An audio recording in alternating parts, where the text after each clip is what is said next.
நம்ம ராசி அதிபதி கேதுவுடன் இணைகிறதுனால ஒரு விரக்தி மனப்பான்மையை கொடுத்தது. சுக்கிரனை வந்து கேது என்ன பண்ணுவார்னா எதையுமே வந்து ஒரு நல்ல விதமா எடுத்துட்டு போகாம அவரை அமுக்க பார்க்கும் இந்த காலகட்டம் அப்படின்னு சொல்லலாம். இந்த மாதத்தை பொறுத்த வரைக்கும் செவ்வாய் ஆறில் வந்து அமர்ந்து நோய் இல்லை, கடன் இல்லை, எதிரி இல்லை, யார் இருந்தாலும் நான் வந்து ஒரு வழி பார்த்துடுறேன் அப்படின்னு தைரியமாக களமிறங்கி நின்று நல்லா சிறப்பாக செயல்பட்டு கொண்டிருக்கிறார். 24 மணி நேரமும் பம்பரமா சுத்தக்கூடிய ரிஷபம் இந்த காலகட்டம் வந்து ஒரு ஸ்ட்ரெஸ்ல போய் மாட்டிக்க கூடாது. நீங்க வந்து இக்கட்டான சூழல்ல மாட்ட போறீங்களா, இல்ல அந்த சூழலை நீங்க கைது செய்ய போறீங்களா? கேது என்ற மாயவல்ல இருந்து வெளில வந்துடணும். தேவையில்லாத சிந்தனை நீக்கிடுங்க. ஓம் சரவண பவ. பாலும் தெளிதேனும் பாகும் பருப்பும் இவை நாளும் கலந்தனக்கு நான் தருவேன். கோலம் செய் தொங்க கரிமுகத்து தூமணியே நீ எனக்கு சங்கத்தமிழ் மூன்றும் தா. டிவோட்டி நேஷன் அன்பர்கள் அனைவருக்கும் ஆர்த்திய சொர்ணலட்சுமியின் ஆத்ம வணக்கங்கள். இந்த பதிவு செப்டம்பர் மாதம் நடைபெறவிருக்கும் சுக்கிர பயிற்சி அதை பற்றிய பலன்களை வந்து 12 ராசிக்கு காணவிருக்கிறோம். இந்த சுக்கிர பயிற்சியை வந்து நம்ம ஏன் ரொம்ப சிறப்பா பேசுறோம்னா, சுக்கிரன் தான் இயங்கும் சக்தி. கால சக்கரத்தின் ஒரிஜினல் 2 தனம், குடும்பம், வாக்கு. இந்த பக்கம் பாத்தீங்கன்னா டே டு டே லைஃப்ல நம்ம சந்திக்கக்கூடிய நபர்கள், ஒரு தொழில், ஒரு கூட்டு தொழில், ஒரு பார்ட்னரு, எதிராளி நம்மளை எப்படி நினைப்பான்னு சொல்லக்கூடிய அனைத்து விஷயமான ஒரு விஷயங்கள், ஒரு கல்யாணம், நம்மளுக்கு வந்து சமூகத்துல நல்ல ஒரு பேர், புகழ், அங்கீகாரம், மதிப்பு, இதையெல்லாம் சொல்லக்கூடியவர் தான் சுக்கிரன். இந்த சுக்கிரன் பெயர்ச்சியாலும் ஏற்கனவே டிரான்சிட்ல நமக்கு நிறைய கிரகங்கள் வந்து மாற்றங்கள் கொடுத்துட்டாங்க. இவங்களாலையும் நம்மளுக்கு வந்து என்ன மாதிரியான பெயர்ச்சிகள், ஏன்னா ஒவ்வொரு மாதமும் வந்து இந்த மாத கிரகங்கள் பெயர்ச்சி ஆகுது இல்லையா, அதனால வந்து ஒரு சில மாற்றங்கள் ஏற்படும். இந்த மாற்றங்களால் அவங்களுக்கான பலன்கள் கூடுதா இல்ல வந்து குறையுதா, இல்ல எல்லாரும் வந்து இந்த காலகட்டம் இக்கட்டான சூழல் சொல்லி இருக்கிறோம்.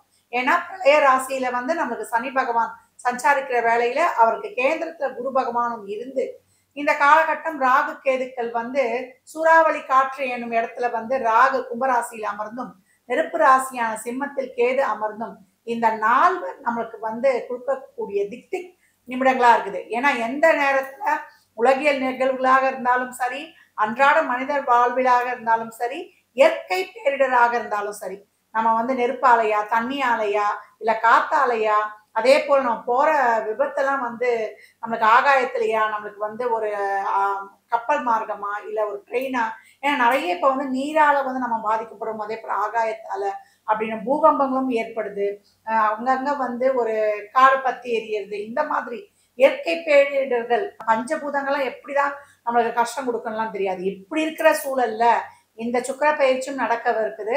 இதன் மூலம் நம்மளுக்கு வந்து 12 ராசிக்கும் என்ன மாதிரியான ஒரு சாதக பாதக பலன்கள் நடைபெறும் என்பதை இந்த பதிவுகளில் காணவிருக்கிறோம். இதில் சொல்லியிருக்கிற எளிமையான வழிபாடுகளை பின்பற்றி உங்கள் வாழ்வை வளமாக்கி கொள்ளுங்கள்.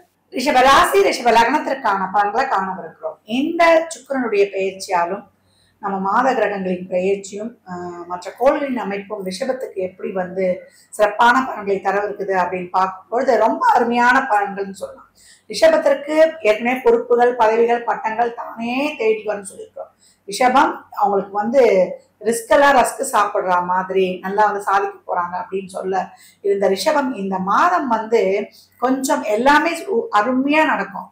பொறுமையா நிதானமா இருந்துட்டா போதும், வென்று விடுவார்கள் அப்படின்னு வந்து சொல்லலாம். இவங்களை பார்த்தீங்கன்னா அருமையான பிளானட்டரி பொசிஷன், நம்மளுக்கு 11ல சனி எல்லாத்தையும் வெற்றி பெறுவதற்குனே வாய்ப்புகளை அள்ளி வந்து கொடுக்க போகிறார். 10ல் ராகு புதுவிதமான தொழிலில் வந்து உத்வேகங்கள், புது முயற்சிகள், நல்லா பழைய கிளை நிறுவனங்களை வந்து ஏற்படுவதற்கு குரு வந்து 2ல் அமர்ந்து நல்லா கட்டுப்பணத்தை தந்து கொண்டிருக்கிறது. நான் ரெடின்னு சொல்றாரு. அவர் 6, 8, 10 என்ற இடங்கள்லாம் பார்த்து நடக்காத காரியங்கள் நடத்தி வைக்கிறதுக்கு ரொம்ப அருமையா செயல்பட்டு கொண்டு இருக்கிறார். இந்த மாதத்தை பொறுத்த வரைக்கும் செவ்வாய் 6ல் வந்து அமர்ந்து நோய் இல்லை, கடன் இல்லை, எதிரி இல்லை, யார் இருந்தாலும் நான் வந்து ஒரு வழி பார்த்துடுறேன் அப்படின்னு தைரியமாக களமிறங்கி நின்று நல்லா சிறப்பாக செயல்பட்டு கொண்டிருக்கிறார். விளையாட்டுத் துறையில் இருப்பவர்களுக்கெல்லாம் நல்ல ஒரு அருமையான காலகட்டம் அப்படின்னு சொல்லிடலாம். இவ்வளவு சூழல்கள் இருந்தும் உங்களுக்கு வந்து நல்ல ஒரு படிப்பு, வண்டி, வீடு, வாகன யோகம், தொழிலில் வந்து நல்ல ஒரு மாற்றங்கள், நல்ல வந்து ஒரு வருமானம், ஒரு குடும்ப வாழ்க்கை 2ல குரு இருந்து குடும்ப வாழ்க்கை சீரு, நல்ல விருந்து, போஜனம், இதெல்லாம் வந்து சாப்பிடவே நேரம் இல்லைன்னவங்களுக்கு நல்ல சாப்பாடு, நல்ல ஒரு விருந்தாளிகளோட ஒரு நல்லிணக்கம், குடும்பத்துல ஒரு சந்தோஷம், மகிழ்ச்சி நார்மலா அது போயிட்டு இருந்தாலும் உடல் ஆரோக்கியத்துல அங்கங்க ஒரு சின்ன சின்ன குழந்தைங்களுக்கு கூட ஏதோ வந்து ஒரு தட்டு தடுமாறி ஒரு நல்ல வைத்தியங்கள்லாம் கிடைச்சி அதுல வந்து ஒரு சீரான பயணம் சென்று கொண்டிருக்கிற வேலையில நம்ம ராசி அதிபதி கேது உடனே இருந்ததுனால ஒரு விரக்தி மனப்பான்மையை கொடுத்தது. சுக்கிரனை வந்து கேது என்ன பண்ணுவார்னா எதையுமே வந்து ஒரு நல்ல விதமா எடுத்துட்டு போகாம அவரை அமுக்க பார்க்கும் இந்த காலகட்டம் அப்படின்னு சொல்லலாம். எதிர்பார்ப்பு வச்சுக்கொள்ளாதீங்க. அப்படியே ஒரு விரக்தி, ஒரு பற்றற்ற மனநிலையை கொடுத்து நம்ம எதுக்காக பண்றோம், நம்ம யாருக்காக சம்பாதிக்கிறோம், நம்ம யாருக்காக வாழ்றோம், நம்ம இவ்வளவு கஷ்டப்பட்டு நம்ம புருஷன் பிள்ளைங்கெல்லாம் பாக்குறோமே, பெண்கள் ஒரு பக்கம் நினைக்க, ஆண்கள் ஒரு பக்கம் நம்ம ஓடி ஓடி சம்பாதிக்கிறோம். ஆனா நம்மளுக்குன்னு ஒரு மதிப்பு கிடையாது, மரியாதை கிடையாது. யாருக்காக நம்ம சம்பாதிக்கிறோம், நம்ம பிள்ளையும் நம்மளை கண்டுக்க மாட்டுது, பொண்டாட்டியும் கண்டுக்கல, அம்மா அப்பா இவங்களுக்கு எல்லாமே நம்ம வந்து பணத்துக்காக மட்டும் நம்மளை தேடுறாங்களா அப்படின்ற ஒரு தேவையில்லாத சிந்தனைகளை கொடுத்துரும் அப்படின்னு வந்து சொல்லலாம். அந்த மாதிரிலாம் இருக்கிற நேரம் நல்ல ஃப்ரெண்டுங்க கிட்ட வந்து நீங்க பேசுவது, உங்களுக்கு யாருக்கு மனசுக்கு பிடிக்குமோ அவங்க கிட்ட வந்து உங்களுடைய ஸ்ட்ரெஸ்ஸை வந்து கொஞ்சம் பகிர்ந்து அவங்க கிட்ட ஒரு ஆலோசனை கேட்டுக்கொள்வது இதெல்லாம் வந்து வேணும். ஏன்னா இதெல்லாம் வந்து ஒரு மாதம் தான் அந்த நிலைமைகள்லாம் நீடிக்க போகுது. மற்றபடி மற்ற கிரகங்கள்லாம் உங்களுக்கு வரிசை கட்டி கொண்டு உங்களுக்கு சிறப்பா செய்து கொண்டிருக்கிறாங்க. அப்ப இந்த மாதிரி இருக்கக்கூடிய ஒரு இக்கட்டான சூழல்ல நீங்க நிறைய தான தர்மங்கள்லாம் பண்ணும்பொழுது உங்களுக்கு இருக்கக்கூடிய இந்த விரக்தி மனப்பான்மை எல்லாம் நீங்க நிறைய ஒரு சோசியல் ஈடுபாடுலாம் வச்சுக்கோங்க. ஒரு வாயிலா ஜீவனுக்கு செய்வது, இல்லை ஒரு முதியோர் இல்லத்துக்கு உங்களால் என்ற உதவிகளை செய்வது, இல்லை நிறைய பேருக்கு வந்து அன்னதானம் செய்வது, மாற்றுத்திறனாளிகளுக்கு உங்களால் முடிஞ்ச உதவிகளை செய்வது, இந்த மாதிரி நிறைய சனி இருக்கக்கூடிய இடமே வந்து நமக்கு பார்த்தீங்கன்னா நம்மளுக்கு ஒரிஜினல் 12ல இருக்கிறாரு மீன ராசியில. அதுதான் உங்களுக்கு லாபம். உங்களுக்கு எப்ப அலைச்ச திருச்சலோடு தான் ஒரு லாபம் இருக்குது அப்படின்னு வந்து சொல்லியாச்சு. உங்களுடைய எனர்ஜி, உங்களுடைய மைண்ட் எனர்ஜியும், உங்களுடைய எமோஷனல் எனர்ஜியும், உங்களுடைய பிசிக்கலும் எல்லாமே ட்ரெயின் பண்ணி தான் வந்து ஒரு லாபம் சம்பாதிக்கக்கூடிய சூழல் பெற்றவர்கள் அப்படின்னு வந்து சொல்லலாம். ஒரு வேலையா போய் தான் நீங்க ஒரு டூர் போனா கூட அங்க ஒரு வேலையை வச்சுட்டு தான் போவீங்க. அந்த மாதிரி 24 மணி நேரமும் பம்பரமா சுத்தக்கூடிய ரிஷபம் இந்த காலகட்டம் வந்து ஒரு ஸ்ட்ரெஸ்ல போய் மாட்டிக்க கூடாது. நீங்க வந்து இக்கட்டான சூழல்ல மாட்ட போறீங்களா, இல்ல அந்த சூழலை நீங்க கைது செய்ய போறீங்களா? கேது என்ற மாயவல்ல இருந்து வெளில வந்துடணும். தேவையில்லாத சிந்தனை நீக்கிடுங்க. ஏன்னா கேது வந்து நல்லதா பாக்குறத கூட வேற மாதிரி திங்க் பண்ண வச்சோம். நல்லா ஒரு புத்திசாலியில கூட ஒரு தவறா ஒரு வந்து முடிவெடுக்கக்கூடிய ஒரு சூழலையும் ஒரு நமக்கு ஒரு எமோஷனல் இம்பேலன்ஸ் கொடுத்துடலாம். இந்த காலகட்டம் உடல் ஆரோக்கியம்லாம் வந்து இந்த ஸ்ட்ரெஸ்ஸாவே வந்து உடல் ஆரோக்கியம் பாதிக்கப்படுற மாதிரி இருக்கும். அதனால நல்ல ஒரு இறை வழிபாடு வைத்துக் கொள்ளுங்க. நல்ல சித்தர் ஜீவசமாதி வழிபாடு பண்ணுங்க. இந்த காலகட்டம் ஒரு காளியுடைய வழிபாடு உங்களுக்கு ரொம்ப சிறப்பான ஒரு உத்வேகத்தை தரும். ஏன்னா துடி தெய்வங்கள் தான் இந்த நேரத்துல வந்து நமக்கு நல்ல ஒரு பாசிட்டிவ் எனர்ஜியை தருவாங்க அப்படின்னு வந்து சொல்லலாம். நம்ம ஸ்ரீவல்லிபுத்தூரில் இருக்கக்கூடிய ஸ்ரீ பத்ரகாளி அம்மனை வந்து வழிபடும் பொழுது உங்களுக்கு அருமையான பலன்களை இந்த அம்பாள் தரா. இந்த அம்பாளை வழிபடுவதற்கு நம்ம செவ்வாய், வெள்ளி, ஞாயிறு தினங்கள்ல வழிபடும் பொழுது ரொம்ப அருமையான பலன்கள் உங்களுக்கு கை மேல. அந்த கோயிலுக்கு செல்லும் பொழுது எலுமிச்சம்பழம் வந்து நீங்க உதிரியா வாங்கி கொடுக்கறதோ, இல்ல நீங்க கோயில்ல இல்லமா எங்களுக்கு நாங்க இருக்கிற ஒரு இடம், நாங்க வெளியூர்ல இருக்கிறோன்றவங்க உங்க அருகாமல் இருக்கக்கூடிய ஒரு காளி கோயிலோ இல்ல அங்காள பரமேஸ்வரி அம்மன் ஆலயத்திலேயோ நீங்கள் வழிபடும் பொழுது ரொம்ப சிறப்பா இருக்கும். இல்ல இந்த அம்பாள் படத்தை ஸ்ரீவல்லிபுத்தூர் ஸ்ரீ பத்ரகாளி அம்பாள் படத்தை டவுன்லோட் பண்ணியும் நீங்க வந்து வழிபடலாம். ஏன்னா அந்த காவல் தெய்வங்களை வந்து நம்ம வந்து வழிபடுவது ரொம்ப வந்து விசேஷம். ஏன்னா எப்பவுமே வந்து இந்த ஊர் எல்லை காவல் தெய்வங்கள், நம்ம காவல் தெய்வங்களாக இருக்கக்கூடிய இந்த உக்ரமான தெய்வங்களை, அம்பாள் இருக்கு இல்லையா, காளி, நமக்கு வந்து சாமுண்டி, நம்மளுக்கு தேங்கரா தேவி, இந்த மாதிரி இருக்கிற தெய்வங்களை வணங்கும் பொழுது நம்மளுக்கு சிறப்பாக இருக்கும் இந்த காலகட்டம்னு சொன்னா. ரிலேஷன்ஷிப்ல இருக்கிறவங்க, கணவன் மனைவியோடு இருக்கவங்க இந்த காலகட்டம் நிறைய விட்டு கொடுத்துருங்க. தேவையில்லாத வாக்குவாதங்களை தவிர்த்துக்கோங்க. உடல் ஆரோக்கியத்துல வந்து கூடுதல் கவனம் வைத்துக் கொள்ளுங்க. நேரத்துக்கு சாப்பிட்டு ரொம்ப ஸ்ட்ரெஸ்ஸாலாம் இருக்குதுன்னா நல்லா சாப்பிட்டு ரெஸ்ட் எடுத்துருங்க. அதெல்லாம் வந்து உங்களுக்கு ரொம்ப வந்து ஒரு மைண்ட் வந்து ஒரு ஃப்ரீயா வச்சுக்கும். மற்றபடி ரிஷபத்தை பொறுத்த வரைக்குமே அனைத்துமே சிறப்பு.